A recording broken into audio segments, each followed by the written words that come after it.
Thank you so much once again for joining us. This is your News Tonight at 10. My name is Patricia Lokoma Mpango. First, let's look at the top stories. In our top stories tonight, President Museveni calls for disciplined and focused youths as International Youth Day is celebrated.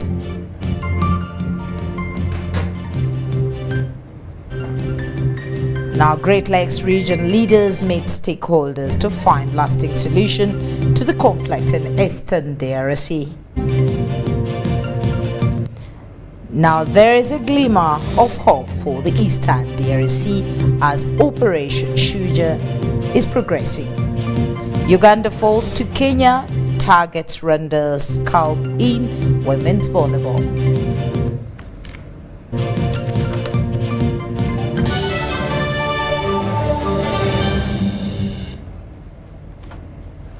Now, into details, His Excellency President Yoweri Kaguta Museveni has challenged the youth to be disciplined and positively minded if they are to focus in life and also build a better Uganda.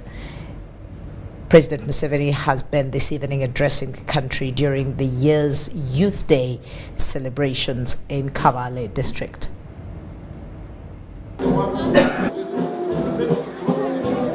Every 12th day of August, Uganda joins the world to commemorate the youth in what is known as Youth Day. In Uganda, this year's celebrations have been commemorated on 18th August 2023 in Kabale district. I must move to a middle-income status.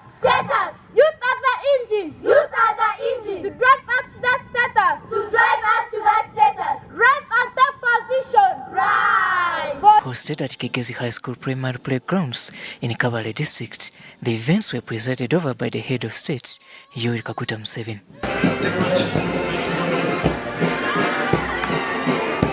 On the day's program was the inspection of exhibitors' tents by the head of state.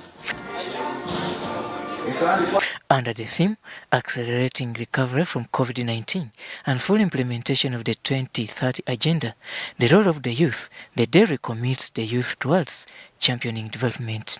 Your Excellency, in every country's development, we believe that the most productive labor force is the energetic, but not just energetic, ideologically consistent labor force. And in that regard, Your Excellency, we need to appreciate you for some of the things that have been started. Number one, you met the leadership of the district youth councils yesterday at State House.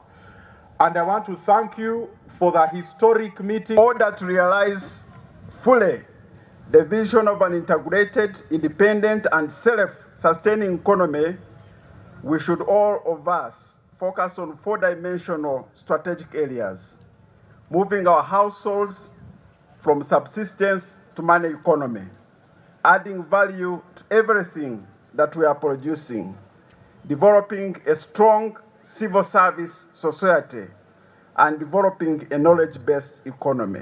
Today and every day, let us support and stand with young people to make their own choices about their lives and in shaping a just and sustainable world for people and planet. The celebrations was an opportunity for the youth to front out their outcries to the president, especially regarding youth-centered programs. We believe that strong emphasis must be given to working on national efforts to achieve our nationally determined agreements on climate issues. And I think we are going to be there with you, Excellency. We thank you. For the Minister in charge of Gender, Labour and Social Development, Betty Amongi, this was her message. We are now focusing under the NDP3 and the new program for NDP4 in ensuring that we look at the program that will address youth who are unemployed, youth who are not in school, and if you look at youth who are not in school, and youth who are not in employment, and youth who are not in training, they will constitute the majority of the youth. In his address to the nation, President Yoweri Kaguta Museveni began. Who are not handling you as politicians, who should be handling you as parents? Because what I'm telling you is what I tell my grandchildren now, the ones who are with me in the house. That's what I tell them. First thing is discipline. You must reject. Mr. Museveni was also quick to castigate the youth for towing the wrong path of ideologies. Museveni also gives it to the youth that living a productive life is better than a begging one. You should ensure to lead a productive life, to be in productivity. Don't lead a life of parasitism, of depending on others. Be sure that you can do something, and we have told you. For innovators, Mr. Museveni notes that for they have a bright future. I see Dr. Warimus is working on that. There are jobs known as BPOs, business processes outsourcing, where you can be here as an accountant in Kabale and you help somebody in Canada check his accounts books and you send the work on the internet and you are paid here. During the same event, the president witnessed the launch of the UN joint program and that of the roadmap for the celebration of 30 years of existence of Uganda Youth Council. What I was talking about, issues to do with... The event was graced by, among others, a section of ministers, religious leaders, politicians, technocrats, and members of the general public. I'm Robert Onyango for UBC News in Kabale District.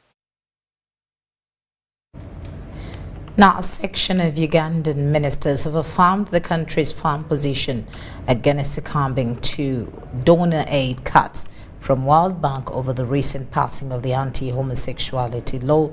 The Minister for Information, Communications, Technology and National Guidance, Dr. Chris Beriomunsi, joins other ministers to call for more efforts in finding alternative donor aid. This position comes barely days after President Yoweri Museveni issued a 26-page dossier detailing Uganda's position on donor aid, including the need to realign the country's priorities and expenditure. Sending somebody to school and giving them medicines, ladies and gentlemen, does not create wealth for them. Wealth is a function of income. Sometime in early 2000s, precisely in the year 2007, renowned veteran journalist Andrew Mwenda presented an international paper to TED Global. It was on the strings attached donor aid as one of the stumbling blocks towards Africa's progress. Does any one of you know a country that developed because of the generosity and kindness of another? Well, since I'm not seeing the hand, it appears that what I'm stating is true. Several years later, his words are proving prophetic for Uganda after the World Bank announced aid cuts to the country over the anti-homosexuality law. This has since drawn mixed reactions, with the conversation not missing on Youth Day celebrations. We know 67 countries that have laws similar to the one which was passed by our parliament. They never received a cut. We know countries where even expressing yourself as a woman, what Ugandans do for comedy, to play as a woman, is banned in some countries. The list is very present on the internet, but the World Bank has never cut their money. So this cut by the World Bank on our money is unfair. This statement by the chairman, National Youth Council, coming hardly a day after President Yoweri Museveni issued an over 20-page document on how to counter donor aid funding cuts. In the missive, the president recommended realignment in the country's priorities, reduction in expenditure, and international travel expenses. Ministers have joined other Ugandans in agreeing with the president. And also it is important that national economies focus on sustaining themselves by doing those things that sustain their economic base. The message is very clear that we must work hard to develop our country and be self-sustaining. That's very simple. If we are self-sustaining, then we defend all our values. As in Uganda, we are looking at the areas which the president highlighted: manufacturing, commercial agriculture, services, and now the knowledge economy. So these things, if we focus on them, plus other interventions that bring wealth to our rural people, if we focus on them, we shall widen our tax base and be able to collect the desired taxes which can sustain our economy in the long run. To re-emphasize this is the Minister for Information, Communications Technology and National Guidance, Dr. Chris Baryomunsi. We need, as the President has guided, to cut areas of wasteful expenditure and hemorrhage of resources by concentrating resources on those areas which will stimulate production, and we remove consumptive areas in the budget and use our money much more frugally by focusing on stimulating production, ensuring that areas like PDM and even infrastructure are supported using our own taxes, our own resources. The sources of revenue to our budget is the internal sources, and then the secondary one are external sources. Our role as leaders is to encourage our people to work. And when they work, they should make sure that their sources of revenue are more than their expenditure. They both agree that the decision by the World Bank is a blessing in disguise for Uganda. We are not worried because of the aid from the Western countries, for reasons that they are the ones who benefit, because they bring these monies with strings attached. In any case, the World Bank is not the only funding partner that supports development in the countries like Uganda. There are other African Development Bank, China Exim Bank, and many others. So these threats, we are not very much scared. Uganda is endowed with natural resources and manual labor that can drive the country's economy forward. It remains to be seen how these will be put to use to counter the decision on Uganda by the World Bank. Henry Okrut, UBC. Thank you very much there, Henry Okrut. Now, farmers in the greater Mubende region have been advised to form groups and be able to procure tractors for mechanized agriculture and equipment for irrigation, while opening the Farmers Mobilization Expo campaign in Mityana. The Prime Minister Robina Nabanja said that farmers should not wait for tractors from government if they want to improve on agriculture, because they may not come in time.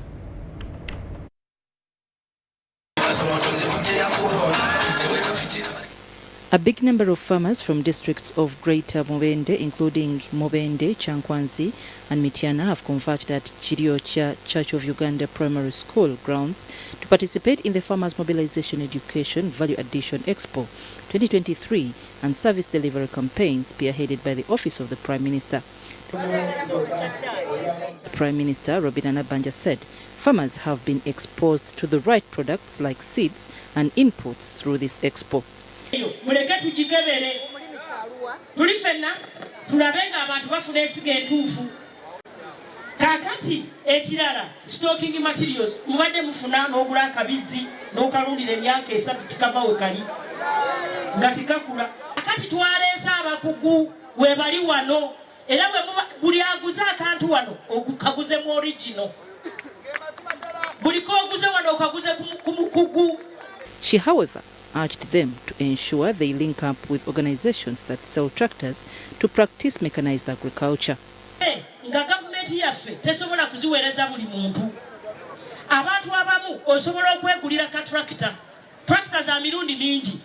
Waliwo kye bayita hand driven tractor. Ba eri wali oba ne mwekolamu omulimu. Abantu 2, 3, 4, 5 nga katugule ka tractor kaffe. Kubanga bwe tuli kutuukirako n'ezo tractor ze bagambye obuwanana. Ate nawe twekisobola. Kakati ebitongole byonna ebikwata ku tractor biri wano. Farmers have been advised to grow vegetables and greens plus other crops if they have small plots of land. Those with big plots of land have been told to grow maize since government has procured tractors with different technologies to assist them in this cause. Bw'oba ettaka ttono oteekwa essira kulisa kwebyo ebirime by'osobola okufunamu esente nnyingi ng'olimye akantu katono. Nkwanzi Resources Development Limited are some of the exhibitors who have showcased crop protectant made from a natural nutrient from soil called choline. Manufactured a product called Nkwanzi Crop Protectant. Nkwanzi Crop Protectant is going to protect their crops against diseases and pests, plus other stresses. Crop stresses that such as sunlight, too much sunlight, is going to help farmers to learn a lot on how to use different products manufactured by different companies in order to increase productivity and yields from. Farmers in rural areas are stuck in the old ways of practicing agriculture and their crops take long to grow. Maganjo Horticulture is at this exhibition to help farmers access varieties that grow faster. We are from Maganjo. We have bought these plants. They are high yielding. We have oranges, we have mangoes. This mobilization, I think it will improve agriculture in the country because now they have started bringing these crops to the farmers. Our farmers, some farmers have been there, but they didn't know where to get this. Among the exhibitors are students from Mitiana Senior Secondary School who have innovated a technology of making paraffin from polythene bag smoke. They believe this will help increase on household income. Heat the polythene in the first heating chamber. Then after the vapor of the polythene will evaporate to our delivery tubes. It will go to the next evaporating chamber. This is where this gas will filtrate itself into different boiling points. And due to temperature differences, this paraffin will move off. Other exhibitors are Uganda Coffee Development Authority, National Agricultural Research Organization, Dairy Development Authority and Ministry of Agriculture, Animal Industry and Fisheries Department of Crop Protection, and Ministry of Agriculture, Animal Industry and Fisheries Department of Crop Production Development. I'm Nafka Farida and Philip Aguta in Mitiana. Now to do with NSSF, Patrick Ayota has been appointed as the Managing Director of NSSF by the Minister of Gender, Labour and Social Development, Honorable Betty Among. This appointment, effect from August 10th, 2023, is set to shape the NSSF's course for the next 5 years. The appointment comes after the NSSF Board of Directors recommended Mr. Ayota for the position as mandated by the Section 39 and 40 of the National Social Security Fund NSSF Act, duty amended. In a letter signed by the Chairman NSSF Peter Chimboa, the board expressed optimism of Ayota steering the fund towards a critical time following the changes in the legislation that obliged the fund to play a leading role in expanding social security coverage to all Ugandans. Notably, Mr. Ayota has been serving as the fund's acting managing director for the past 8 months, during which he successfully navigated the fund through the challenging times, ensuring its stability. Mr. Ayota brings a wealth of experience to his new role, having previously held positions of Deputy Managing Director since December 2017 and Chief Financial Officer since July 2011. His deep understanding of the organization's operation and financial landscape is expected to bolster the fund's direction in the face of the upcoming challenges.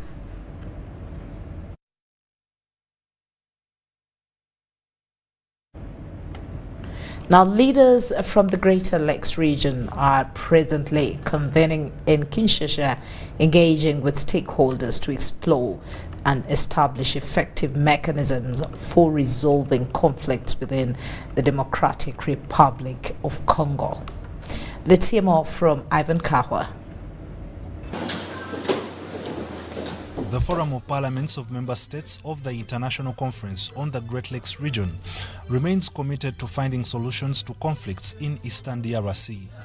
A series of meetings have been conducted involving key stakeholders, including the President of Angola and Chairperson of the International Conference on the Great Lakes region, as well as the facilitator of the Buganda Road, along with Felix Tshisekedi, President of the Democratic Republic of Congo.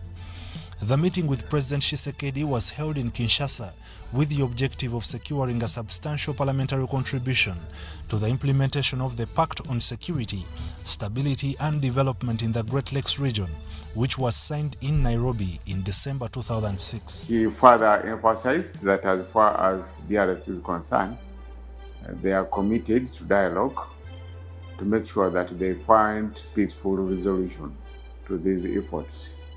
And they try to explore all avenues through dialogue to make sure that this problem is resolved. But of course, if dialogue fails, then it says, well, they may resort to other means to which can only be resorted to as a last resort. But emphasize the need for dialogue, and that's very important. The Committee on Peace and Security is actively assessing potential causes of conflicts in the Great Lakes region to establish factual information and develop proposals for peaceful conflict resolution. The forum plans to meet with Rwanda's President Paul Kagame to effectively address conflicts between Rwanda and DRC.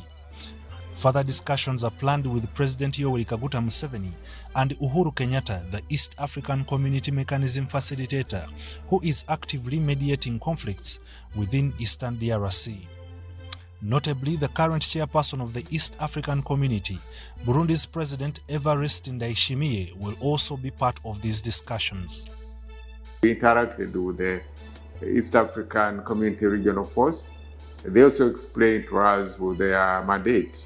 And as far as they are concerned now, their mandate is to make sure that they create an atmosphere that will enable dialogue to take place. Whereas to the people who have been suffering because of this conflict for a very long time, their thinking was that immediately these forces came in, then they would engage the M23, which is not their mandate. While the conflict involving DRC is being addressed through the East African Community Arrangement, the Rwanda-DRC conflict is being managed under the Luanda Roadmap, guided by the President of Angola. Upon the conclusion of these consultations, the Parliamentary Forum is poised to develop actionable proposals that will significantly contribute to effective conflict resolution. Ivan Kahwa, UBC News. Now, the Commander Land Forces, Lieutenant General Kayanja Mahanga, has applauded the people of Eastern DRC for their support rendered to the joint forces of UPDF and FARDC in the struggle to eliminate the Allied Democratic Forces, ADF.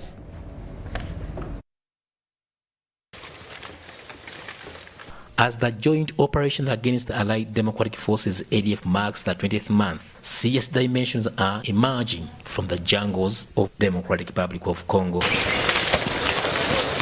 At the front line, the joint military operation between the UPDF and FARDC remains on course with significant achievements. Tunaanza kusingia si wazee, tulikuwa kanaanguka kukimbia na ubili busiko, ndani ya vipotopoto utaanguka na muziko.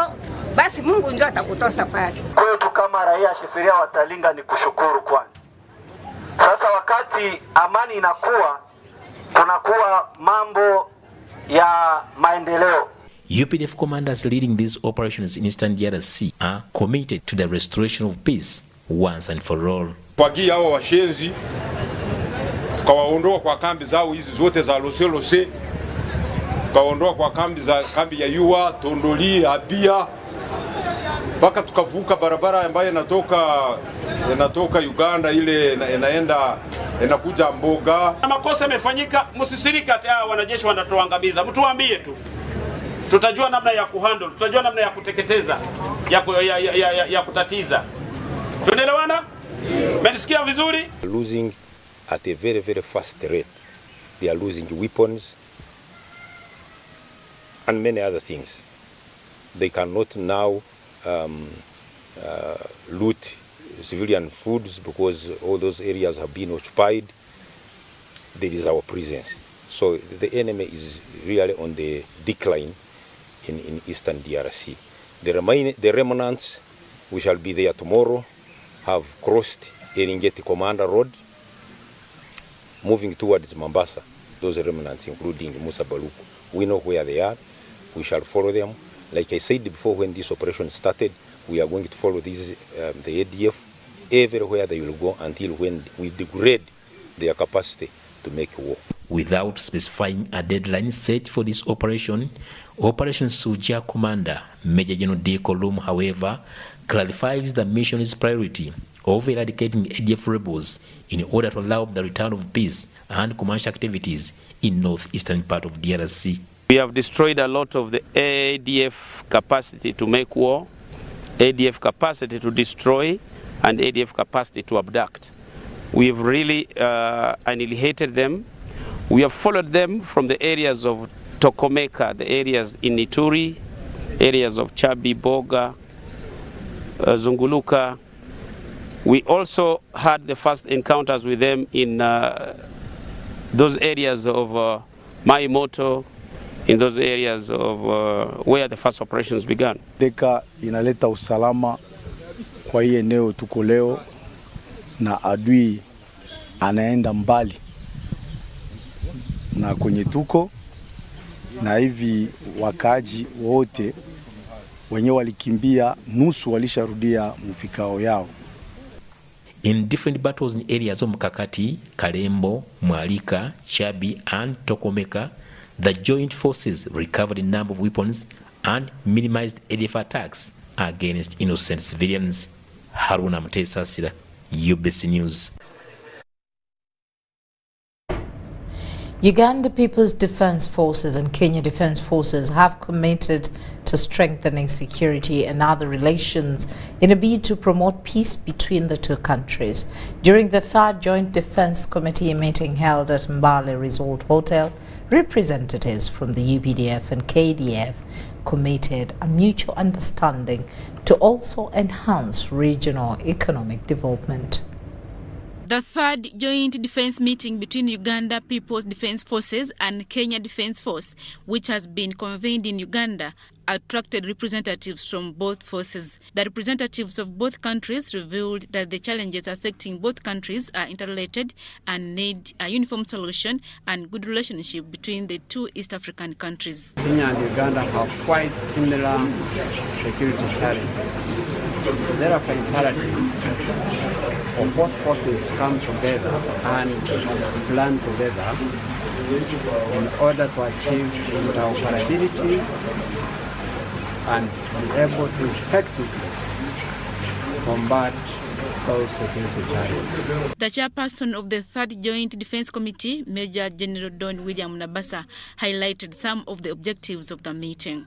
Combating terrorism, cross-border livestock rustling, proper management of Lake Victoria to avoid illegal fishing. It was also revealed that Kenya is progressing well with the disarmament process of the Pokots, who have been consistently attacking Ugandans, especially in Karamoja. The new government of Kenya has a very ambitious plan on ending this problem of cattle rustling and banditry. Already in parts of East Pokot and Samburu, there's a multi-agency operation that is ongoing, that focuses on disarming pastoralists and also improving their livelihoods. During the meeting, the heads of delegations signed a memorandum of understanding as a symbol to cement the relationship. Adia Nakuti, Iga Muhammad, UBC. Now, a police officer, ASP Gilbert Arenaitwe Bwana, has been released on cash bail of $2 million by Buganda Road Magistrates Court. ASP Gilbert Arenaitwe, the then tormentor of Dr. Kiza Besigye during the walk to work demonstrations, was last week charged with counts related to human trafficking, rape, and sexual exploitation.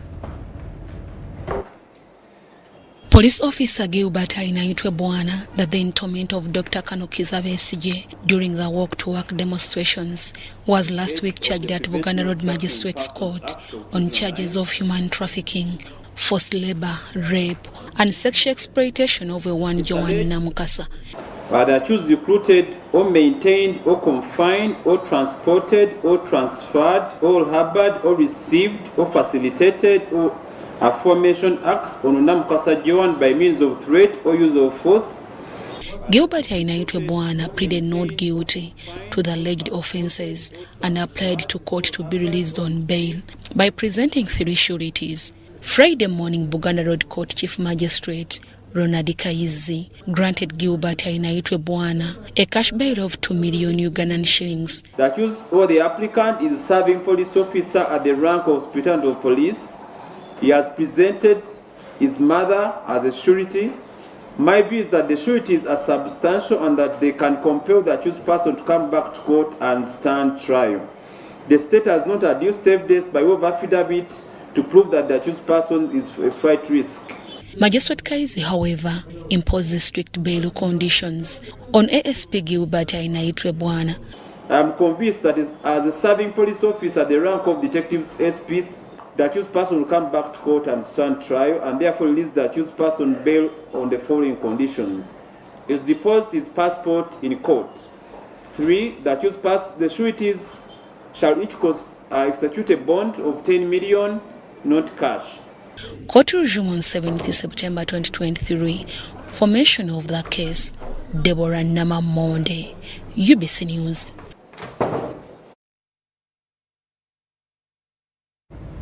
Well, thanks, Deborah. The Minister for Works and Transport, General Katumba Wamala, has appreciated religious leaders through the Inter-Religious Council for standing with the President in the fight against LGBT. This was during the mass wedding ceremony of 50 couples and celebrating 63 years of St. Charles Rwanga, Jinja Karoli Parish, Kawempe, Nansana Municipality. The ceremony started with a mass service led by Archbishop of Kampala, Paul Semogere, during which he also introduced 50 couples into holy matrimony.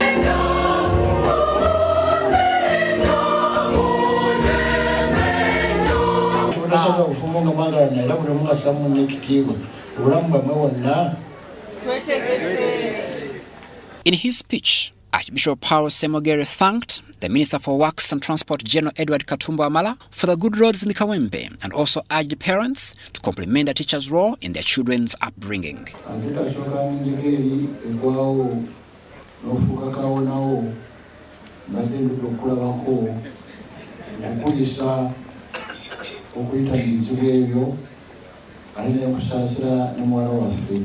I was encouraging young people not to be attracted or to be driven to such vices by whoever is proposing.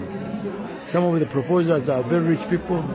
They have all the kind of money and good promises. They promise heaven and earth. But I was encouraging the young people in Uganda not to be distracted. The Archbishop also urged men to be more forgiving towards their wives when it comes to the NA, since it's a year of forgiveness.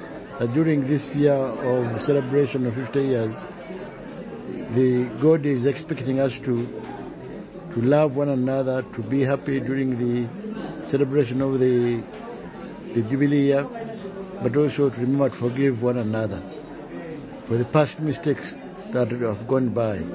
So I encourage the couples to be mindful of that, and during this time of celebration, to forget whatever came past that was painful for them, that each one caused each other. Forget and forgive. The Minister for Works and Transport, General Edward Katumba Amala, represented the Vice President, Jess Kalupo, at this function. General Katumba also commended the Archbishop and Interreligious Council for standing with the President to fight against LGBT.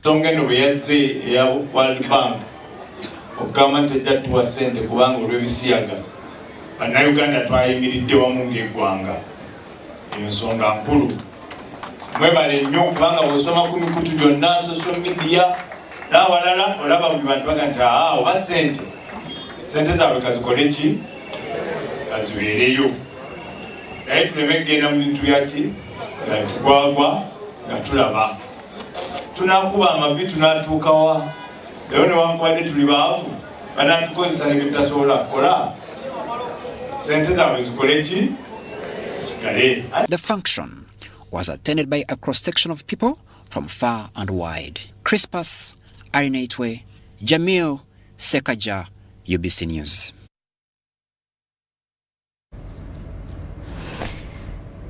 The Ministry of Public Service has set up Service Uganda One-Stop Center in 19 regions across the country.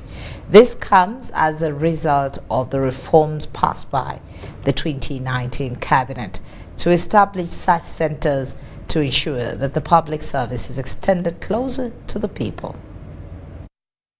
The Minister of Public Service has today held an engagement with various government entities, among others the Uganda Broadcasting Corporation, NSSF, URSB, NIR and URA, to devise means on how best the implementation of the Cabinet's decision of 2019 of implementing regional Service Uganda centers can be achieved.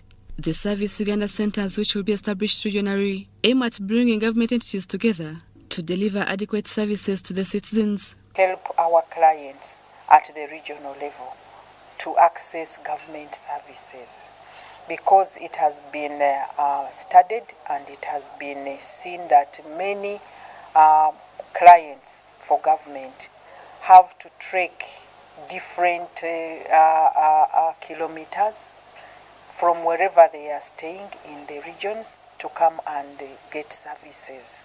When we establish a regional service Uganda center, it brings these services nearer to these people. But specifically those services that we know they always seek for.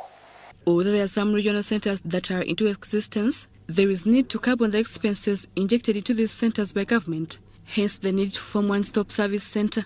We render the services under Service Uganda Center. We get like 5 entities which have been having regional offices, and we come and we sit together. It means the costs that they've been incurring in the different regional Service Uganda Center that they have are going to be now saved. However, on the 19 Service Uganda centers, only one has been established, Hoima Regional Service Uganda Center, due to various challenges, among others COVID-19. The issue of the COVID that laid us back, but also when you are establishing these centers, you need to have the funds to establish them. But after the COVID, we have been having issues and we have not moved like we had planned to move. The Chief Administration Officer, Hoima District, Kumakechi Charles Olba, says this reform has done a wonderful job of bringing services closer to the people and called upon the remaining entities of government to take up this initiative. The speed with which we moved was so fast. People appreciated this and were willingly ready to offer that center. Keep that the pressure being piled on institutions of government to deliver services is increasing. And to the extent that we are not going to sit back and do things in the traditional way, where we can do things at our own pace. We are now required to take services as closer to the people as possible. And Service Uganda Center is one approach which I think is very, very good indeed. Ensuring full service towards the clients and satisfaction are one of the topmost principles in setting up the Service Uganda centers. Many of them are either looking for information or they want a service. And the ones who are looking for a service should be able to receive the service that they require in its totality, not half of a service. They should receive the service in totality. Even the information that they receive when they go to the one-stop centers should be in full. After this engagement, the Ministry of Public Service will send the Memorandum of Understanding with various ministries, departments, agencies and local government to ensure establishment of service Uganda centers. Rebecca Nantongo, Susan Inabugude, UBC News.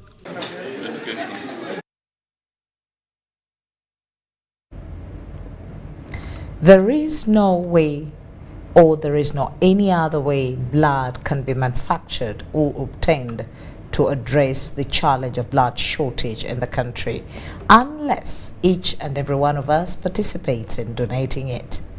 This statement was made by Nakasero Blood Bank officials in collaboration with Uganda Aviation Academy during a health camp for blood donation in Kampala. Blood is mostly needed in hospitals, especially for women in labor, accident victims, leukemia patients, among others. Despite the need for blood in hospitals, the public has found it hard to donate blood through various blood donation campaigns organized across the country. The initiative is led by the NRM chairperson Eastern Region, Captain Mike Mukula. I want to thank the staff and all the students of Uganda Aviation Academy who have continued to pioneer this event and to ensure that there is a constant supply and support of blood to the Uganda Blood Bank in Nakasero.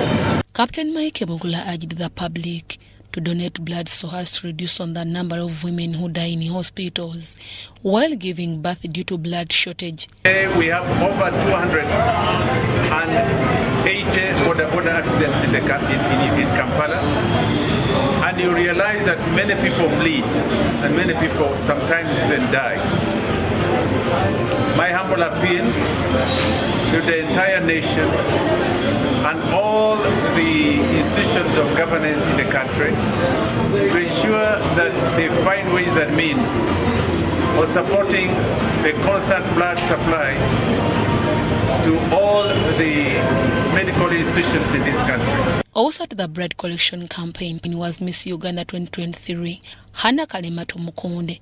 She said that it's everyone's duty to participate in donating blood. Everyone out there who thinks they would want to help but they don't know how to help, come out and donate blood. If you feel like you're very healthy, there is nothing you're going to do simply because of helping this person. Embabazi Mushenje, the blood collection team leader, highlighted on some of the challenges they face in collecting blood from the public. First of all, I think a few people have information about it, though they have information and they don't want to accept it. Because I believe at current in Uganda, we don't have any village that we have not transfused a person at least. At least transfusions are there. People are hearing, people are being given blood. And that blood, maybe if I must make my voice audible enough, it is not processed in any factory, it is not sold in any pharmacy. It must be a person, a human being who is completely okay to donate blood that will be processed, made into other blood products and again transfused to a person. She warned of the dangers of blood shortage in the country and urged Ugandans to participate in donating blood. But it's a matter of filling a date to offer the person who's lying in hospital, or maybe feeling a reason to thank God for being healthy and the person is lying in hospital, probably. And for that, we can now participate in blood donation. We stop the numbers that will be dying because of blood shortages probably in this country. Deborah Namamonde, UBC News.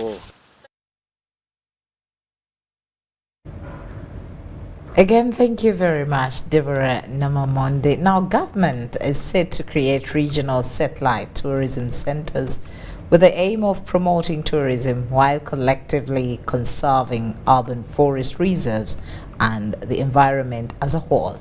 3 cities of Mbarara, Gulu and Chenjejo town have been earmarked for hosts in order to host these regional satellite tourism centers. With these signatures appended, the National Forestry Authority has entered a partnership with the Uganda Wildlife Education Center to undertake the creation of regional satellite centers for tourism. This MOU is a result of, I would call, a concerted effort between National Forestry Authority and the Wildlife Education Center, doing a lot of assessment to identify these sites and then agree on the suitabilities of these sites to meet the objective of carrying out conservation education. The move is hoped to, among others, promote conservation education, boost domestic tourism, usher local communities into the conservation campaign, and most importantly, create job opportunities for surrounding communities. And we expect this collaboration to lead to greater awareness of the roles of the two institutions and our mandate, and also greater awareness on the importance of forests and wildlife in the country, and also greater awareness amongst the leaders, the local government leaders within these areas where these wildlife conservation education centers will be located, and above all, support to the conservation of these forest reserves for sustainable utilization. According to the plan, the creation of these centers in the selected cities of Mbale, Mbarara, Gulu and Chenjojo town will be in a phased manner. Because it is always good to start and then learn from the good practices and replicate them elsewhere. So government is phasing this approach. We are using a phased approach. So we are starting with one center which is in Mbale and then continue to the other areas. But if government can release all the money, we are happy to set up everything at once. So far, 60 acres have been allocated to start with in these various areas. But as we go along, of course, in partnership, we shall be requiring, we shall be discussing. If there will be need, then we can always see, and there is availability, we can always discuss. But otherwise, initially, 60 acres to start with from each area.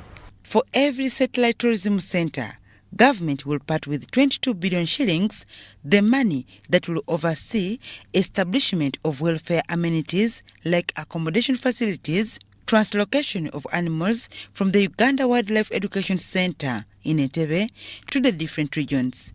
The Executive Director, Uganda Wildlife Education Center, Dr. James Musinguzi, reveals that so far, funds for the first phase have been released. We have already done the designs for the constructing, the buildings that we're going to construct, and the approval by Mbale City was awaiting this exercise. Now that we have signed and the sites are going to be handed over in a few days, we shall be presenting our designs further to Mbale City for approval. So the work starts immediately. We have already money in the budget, 5.1 billion to start. Described as a non-extractive method of natural resources utilization, the establishment of these centers is seen as a one way of modernizing tourism in the selected forest reserves. Dorcas Kimono, UBC News. It's super fast internet. Oh, it's a super camera. It's a super battery. Phone battery full. Yeah, it's a super deal. Get the Kabote Super from MTN now at a reduced initial deposit of only 49,000 shillings and pay the balance in Pola for as low as 833 shillings per day. Grab this Super Kabote deal this Christmas and get 2 GB of free MTN data every month for 8 months. Get the Kabote Super now from any MTN shop countrywide. Everywhere you go, MTN. Regulated by UCC.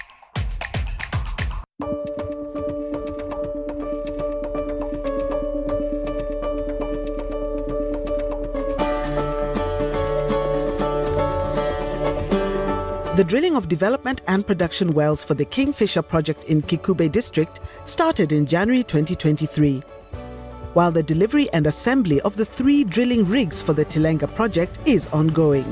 Enabling infrastructure works for the other required facilities, including the central processing facilities, well pads, flow lines, and camps, remain on course. The produced resources will be commercialized via the East Africa crude oil pipeline, which will run from Uganda to Tanzania, and the 60,000 barrels of oil per day Uganda refinery project, which will be constructed in Hoima. These projects are bringing investment of $15 billion into the country. The Petroleum Authority of Uganda, creating lasting value in Uganda's oil journey.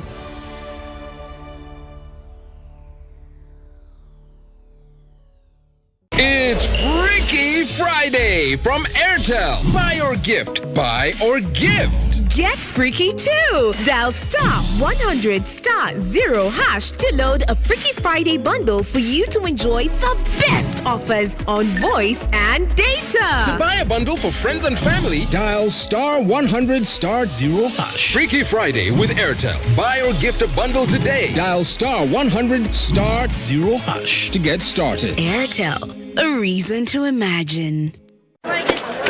Juko. Yo. What you go? Check the shopping, man. What's your secret? Buganda, haven't you heard of the parish development model PDM? Yes, I did, but I thought it was just a talk. No, Sebatia. It is real. I and a few friends together formed a circle, accessed money from the PDM, invested in a portrait project, and now things are moving. Juko. I thought I was one of your friends. You are. But you left me behind. I didn't leave you in poverty. What you do, just visit your LC2 chairperson and your parish chief and start the process of economic transformation. Just like that. The parish development model is an initiative from the government of Uganda through the Ministry of Local Government designed to transform all lives of Ugandans for the better. PDM, my parish, my development, my life.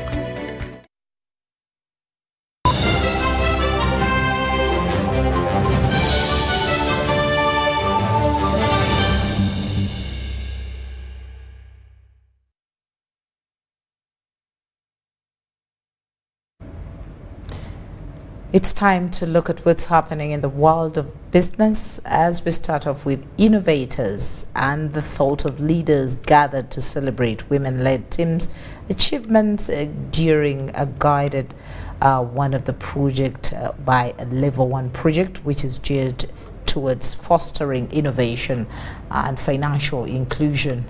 At the People Fintech Summit, Honorable Nabusa Sebugwawo, the Minister of State for Information, Communication and Technology, hinted on the need for more women to be included in the innovation space. The 2023 Women in Fintech Summit has redefined boundaries, shaping an inclusive and innovative financial technology landscape. Several teams presented their inventive financial inclusion solutions, emphasizing innovations, business value, feasibility, and potential impact.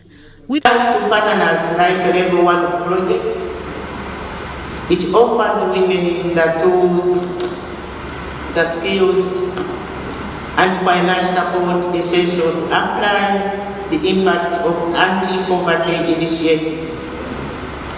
I thank them so much. This all-inclusive approach ensures every individual, regardless of gender, can harness the full potential of digital financial services to improve their life quality. We are proud of Expo and its partners for their commitment to leveling the field. Out of about 30 innovative teams that expressed dedication and creativity in driving financial technology forward, 7 were selected as the finalists in the hackathon. These are BoaPay, Business Banking Hub, E-Parking, Simbula Tugende, Taxi on Point, FinHub, and Hi-Pesa. So we leverage tools like the Level 1 projects and its principles in making sure that as a way of empowering the innovators, we equip them with the right knowledge and tools to sustainably innovate and be able to find easier ways of diving into the innovation space. It is harder when there is no knowledge at all. It is even much harder when you think you're going to walk alone. We have not let any of them walk alone. As long as you are part of the conversation, you are a community, and we support you from the beginning up to the end. Kenyan fintech sector players participated in this year's hackathon. Kenya has set the pace in the region's fintech space. It's upon us women to come out strongly and embrace the technology, embrace fintech and the things men are doing, because we are also capable of doing it. We have equal strength, if I may say, because we are all now exposed. At the summit, there was a call for sustainable, impactful growth that resonates with the need for having an inclusive, centered environment. E-Parking emerged as the overall winners of the High People 2023 Women in Fintech Hackathon. Marion Awori and Abdul Nasir Luwama, UBC. Now, at least 25 students have secured scholarships in the international universities under the Equity Leadership Program 2023 cohort. These will be supported to complete their undergraduate programs with the residential arrangements in different countries.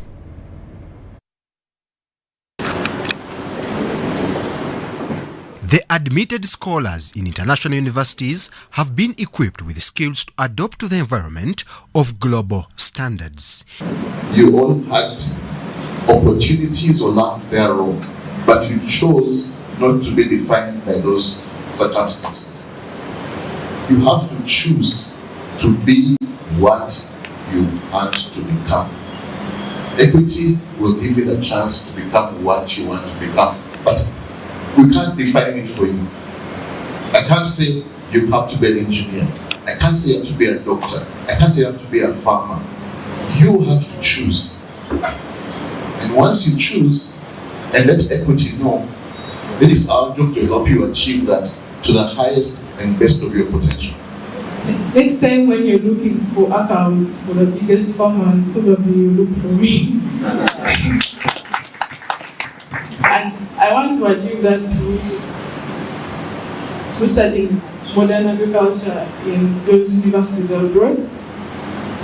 I really hope this will come through, and if it is making me see and realize that this is actually possible, talking to people of my same age from Kenya and knowing that they have achieved it, they have gone through the same process. Equity Bank has taken these students through necessary mentorship during the process of applying to these universities under the counseling program. So when the scholars join Equity Leaders program, the program has 3 arms. So the first arm, all of them that joined the Equity Leaders program went through paid internship in our Equity Bank branches. Then after that, the ones who are interested to study abroad applied to join a sub-program called college counseling. And now in the college counseling program, that's why we have the 25 students for this year. So college counseling supports them to apply to global universities, get admission and full funding from the universities.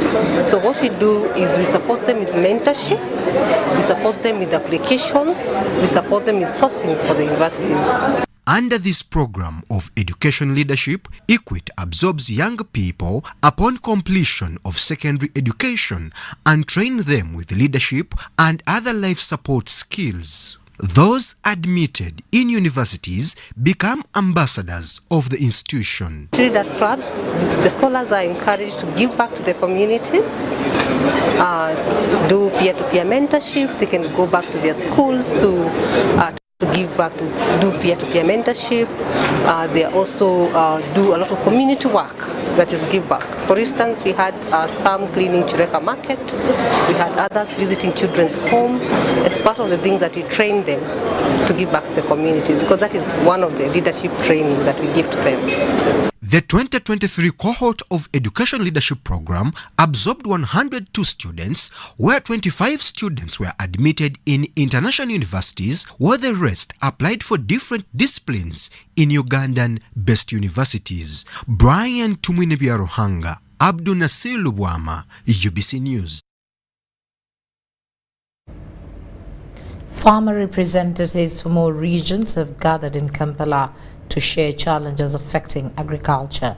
The farmers pointed out emerging diseases and pests as one of the key challenges and asked government to have a regulatory framework on modern biotechnology. Farmers have continued to raise concern over the emerging diseases and pests, saying that the yields are reducing, hence a negative impact to the farmers' incomes and the country's food security. Farmers' representatives from all regions gathered in Kampala to share challenges affecting agriculture. The farmers now want the genetic engineering and regulatory bill passed to guide the use of modern biotechnology tools. We're calling upon the government, if these scientists have put it in their time and their knowledge in order to improve these commodities of ours. So as a government, we cannot let their initiative and their effort to be put at waste. And the agricultural sector would be improved and people would be earning a lot. Because you find young people will get opportunity of marketing this product. They will also be empowered. We hear issues of parish model coming in. Would now not train our youth on other things. We would just train them on issues concerning the biotechnology and also the biosafety of food. So job opportunities will be there for our young people. Agricultural scientists maintain that modern biotechnology brings with it a number of benefits, not only in agriculture, but other sectors of the economy like industrialization. I think ensuring that the challenges that the farmers face are addressed makes a lot of sense. First, it will be attractive to the young people because young people want things that will pay, that are easy to manage and that will pay. So, and then of course, we'll be able to have bigger and more yields that can get into our industries, and that creates jobs for our young people, but especially making agriculture more profitable, because that's important. There's nothing as frustrating as growing your products and then you reach a certain point and then you can't harvest, or you're attacked by disease, or you get very low yields. It's very discouraging. One of the new technologies that is coming up is not only gene therapy, but also synthetic biology. Yeah, it means that you can use biological organisms to make new materials, and those new materials can be used in manufacturing. It can even be textile. It can even be foods, two different types of foods. It can be pharmaceuticals.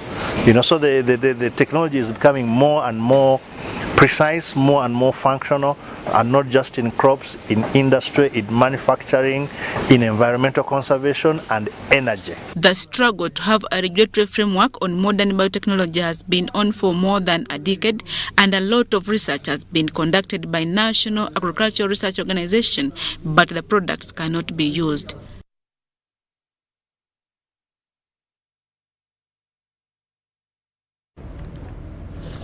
Now, still in the world of business, as we walk out of the segment, oilseed growers in the northern part of Uganda are devastated by the escalating prices of oilseeds on the market, which they say are now not affordable by the local farmers.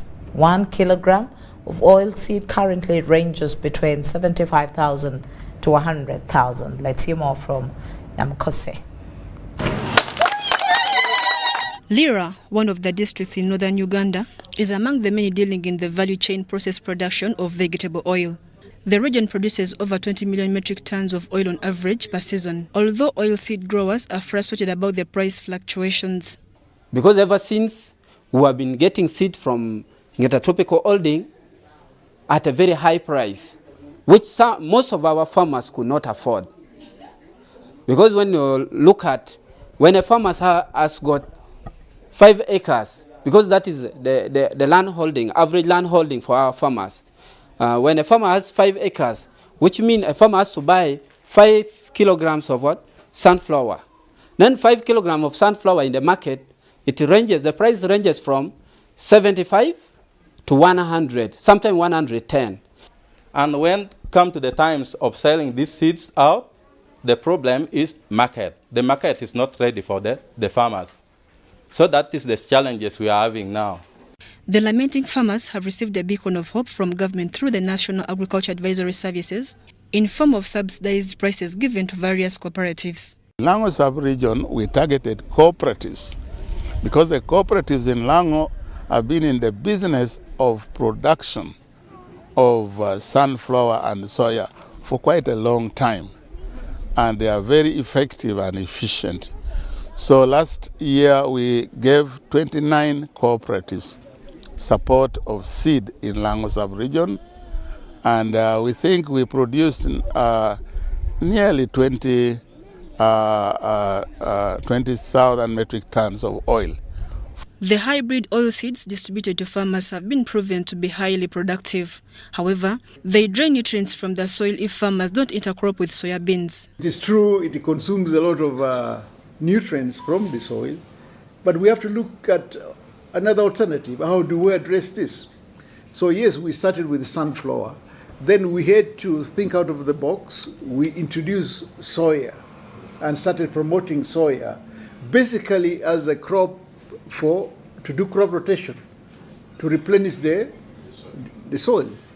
So dealing in vegetable oil is a venture mostly taken up by women in Lira district. The women attest to its profitability if it wasn't for the competition they were facing with their counterparts who come as investors. That they are also selling, like they sell like 1 liter, 2 liters, 3 liters like that. But now if you're to look in that manner, like as an investor, you cannot say that you're going to deal in those small quantities. At least you go to a bigger quantity, as in like you supply like starting from 10 jerrycans. At least that one sounds. Then I have to consider my rent, I have to consider my taxes, I have to consider my store, which is becoming hard.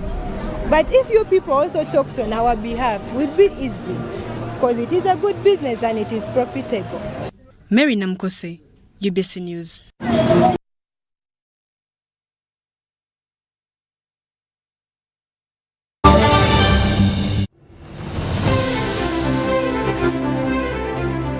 And in talking news, MTN has improved on their data voice bundles. You can now call across all networks for the same price. We've talked to several eyewitnesses on the ground, and this is what one of them had to say.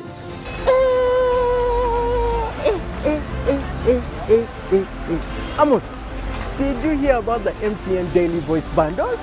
So, to join many more other Ugandans enjoying these MTN daily voice bundles, dial *100 *21 hash or use the My MTN app to start enjoying. Stay tuned for more offers from MTN.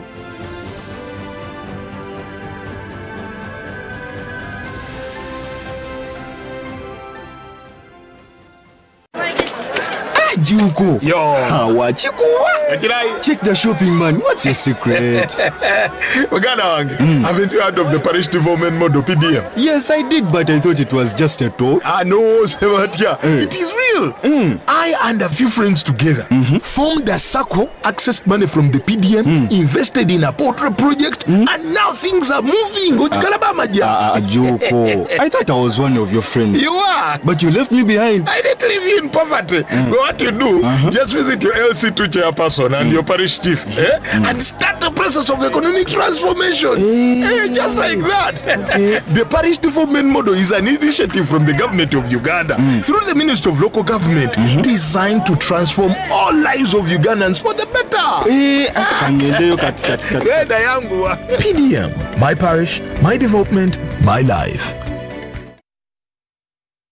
It's Freaky Friday from Airtel. Buy or gift. Buy or gift. Get freaky too. Dial *100 *0 hash to load a Freaky Friday bundle for you to enjoy the best offers on voice and data. To buy a bundle for friends and family, dial *100 *0 hash. Freaky Friday with Airtel. Buy or gift a bundle today. Dial *100 *0 hash to get started. Airtel. A reason to imagine.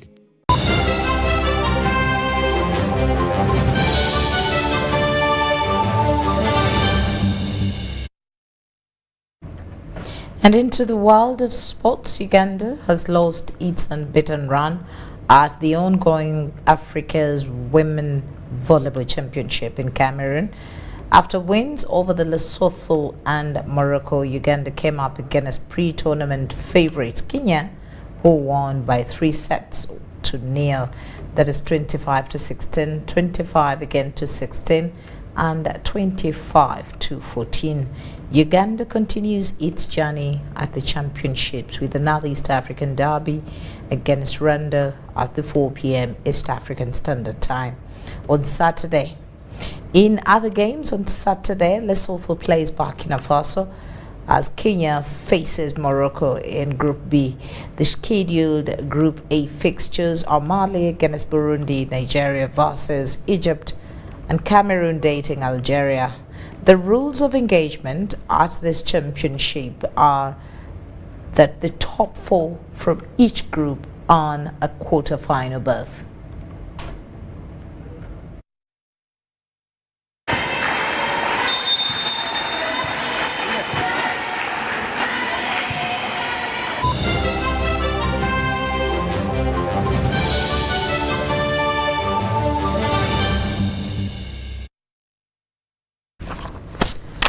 Now, as we sign out, let's have that recap on our headlines.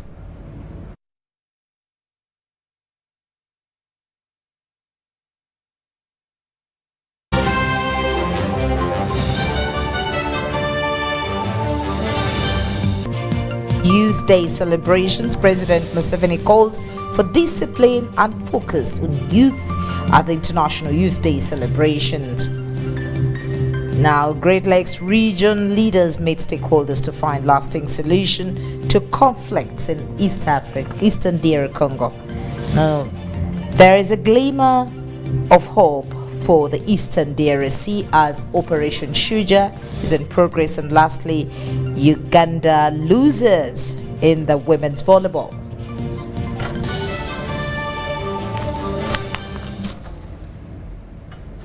That's it from us. Thank you so much once again for choosing us. We hope you have a wonderful weekend. My name is Patricia Lukoma Mpango. Stay tuned.